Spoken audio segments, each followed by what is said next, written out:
네, 그래서 오늘은 지금 일이 있어서 여의도에 가고 있는데 한번 브이로그 겸 토크 겸 짬뽕 방송을 한번 찍어보려고 하고 있습니다.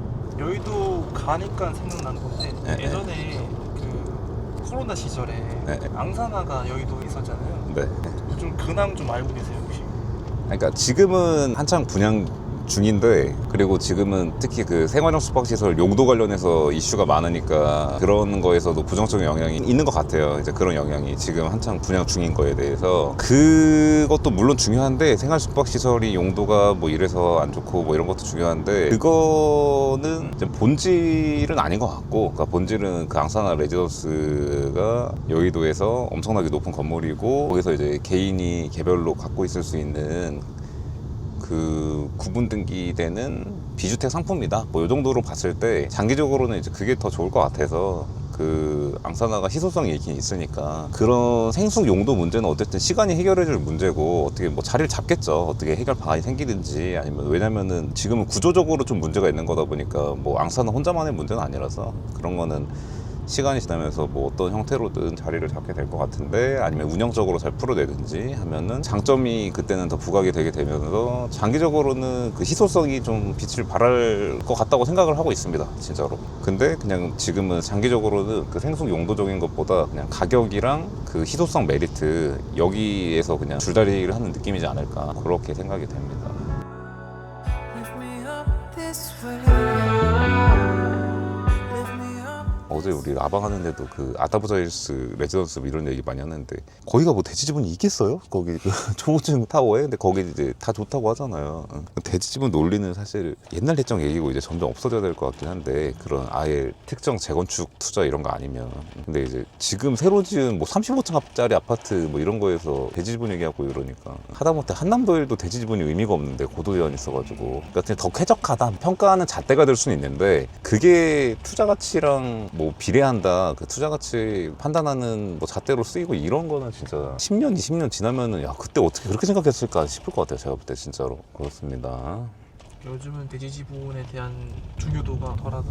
네, 그러니까 옛날에 이제 우리나라가 못 살 때 지은 아파트들만 있을 때, 네. 얘네들은 이제 다 다시 부서고 지어야 되니까 못 살 때 지은 거라 막 오래 살 수가 없는 거예요. 이게 우리나라가 무조건 뭐 돈에 미쳐가지고 재건축에 미쳐가지고 뉴욕이나 이런 데는 뭐 100년 된 건물도 있는데 우리나라 이렇게 부수냐 이런 게 아니라, 그때는 워낙 못 살 때 지은 거라 우리나라는. 뉴욕 100년 된 건물은 그때도 이미 잘 사는 거였고, 그런 차이가 있는 거라, 그런 아파트들만 있을 때, 못 살 때 지은 아파트들만 있을 때는 다 다시 부숴야 되니까, 다시 부쉈을 때 뭐가 더 돈이 되냐 이런 걸 판단할 때 대지 지분이나 이런 걸 봤던 건데, 지금 이제 새로 지은 아파트, 뭐 2000년대 들어서 새로 지은 아파트부터는 사실 대지 지분이 큰 의미 없는 거죠. 그러니까 지금 우리가 사실 뭐 LA에 있는 단독주택 뭐 비버릴즈 이런 데랑 비교하는 게 아니라, 굳이 비교한다고 하면은 어디가 더 좋은 도시냐 이런 게 아니라 뉴욕, 도쿄 이런 데랑 비교해야 되는데, 그런 데 있는 초고가 레지던스 주택들이 보통 초고층 타워형 대지 지분 다 없는 데들이에요. 근데 이제 거의 그런 식으로 이제 가게 되는 거죠. 아주 나이너한남 한남별 같은 케이스 아니면. 근데 그런 거는 정말 흔치 않고, 진짜 그런 15,000평 넘는 땅에서 아파트 짓고 이제 고급 아파트로 나오고 이런 거는 정말 희소하니까, 지금은 앞으로는 우리도 뭔가 호텔 플러스 좀 세대수가 있는 고급주택이라고 하면은 호텔 플러스 레지던스 형태로 호텔이랑 같이 있는, 그러니까 뭐 아다브델스나 이런 형태로 가게 될 텐데, 그럴 때 대지 지분이 무슨 의미가 있겠냐. 그렇습니다. 여의도들은 재건축 아파트들도 이제 거의 그런 초고층 아파트처럼 다서버 같은 느낌으로, 지금 뭐 브라이튼 여의도도 그렇고, 또 브라이튼 여의도처럼 시행사가 개발하는 거 말고 정비 사업들도 초고층으로 가고 이렇게 하려고 하니까. 그리고 오히려 이제 대지분이, 그러니까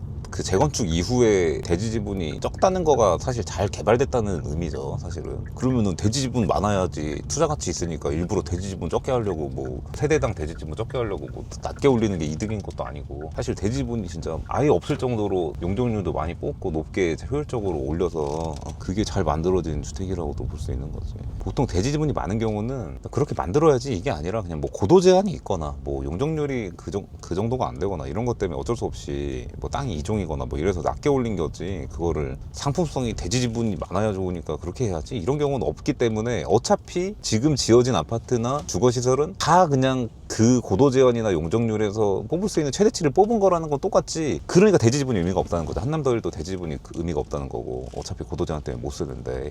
그렇습니다. 아파트 말고 빌라도 해당상 빌라 같은 것도 재건축 이슈 있거나 오래된 아파트 빌라들 가보면은 대지 지분에 대해서 되게 브리핑을 좀 많이 하더라고요.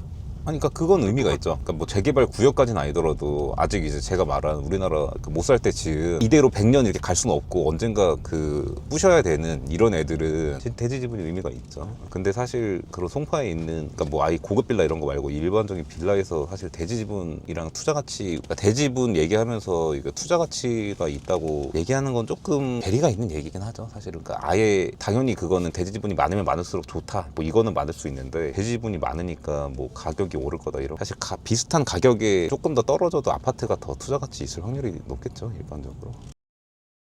신규 아파트 같은 거 하이엔드 아파트 하면 200억씩 하잖아요. 네. 신규 아파트도 200억씩 하는데 지금 아서포가 막 187억 이렇게 거래가 됐었잖아요. 네. 이제 그것도 사람들 이야기하는 거 보면은 너무 오바다. 네. 187억이 너무 많다.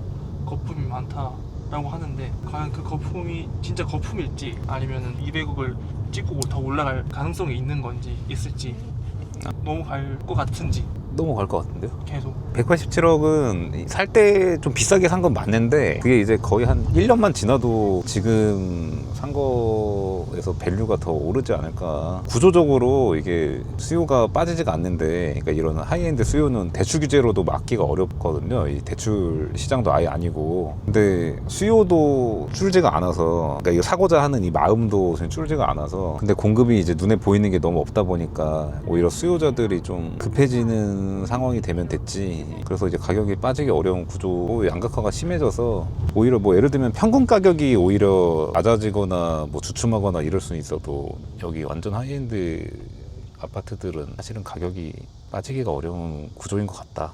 아니 근데 어제 라방에서 그 한남동 부영부지 말씀하시길래 그게 뭐가 이슈가 있나 그랬더니 그게 원래는 6월 말까지 서울시에서 뭘 했어야 되는 건데 그게 기한이었는데 그거를 못해서 사실상 무산됐다고. 한남동 부영부지 공원으로 만들려고 했던 거를 그 이슈가 있더라고요. 그러니까 이제 서울시가 이제 부영한테 보상해줘야 되는 돈이 너무 이제 커서 마련하기가 어려워서 그러니까 원래는 이제 부영이 2014년에 고급주택 개발하려고 땅을 샀는데 갑자기 서울시가 우리 거기 공원으로 만들 거야 이렇게 해서 거의 10년 동안 소송을 했는데 부영이 2번이나 대법원 가서 패했나 그래요. 근데 결국은 서울시가 그동안 오른 땅값이 이제 너무 크니까 이제 보상금으로 줘야 되는 게 무슨 뭐 5, 6천억 이런데 그거를 자금을 마련을 못해서 지금 그 기한이 이제 5년째가 되는 게 이제 올해 6월 말인가 그런데 그게 끝나서 사실상 공원으로 만들겠다는 서울시 계획이 무산됐다. 약간 이 상황인 것 같더라고요. 그래서 부영이 이제 고급주택을 개발할까 뭐 할까 이런 게 이제 주목이 되는 그런 상황이라고 보이는 건데 부영이 고급주택을 개발할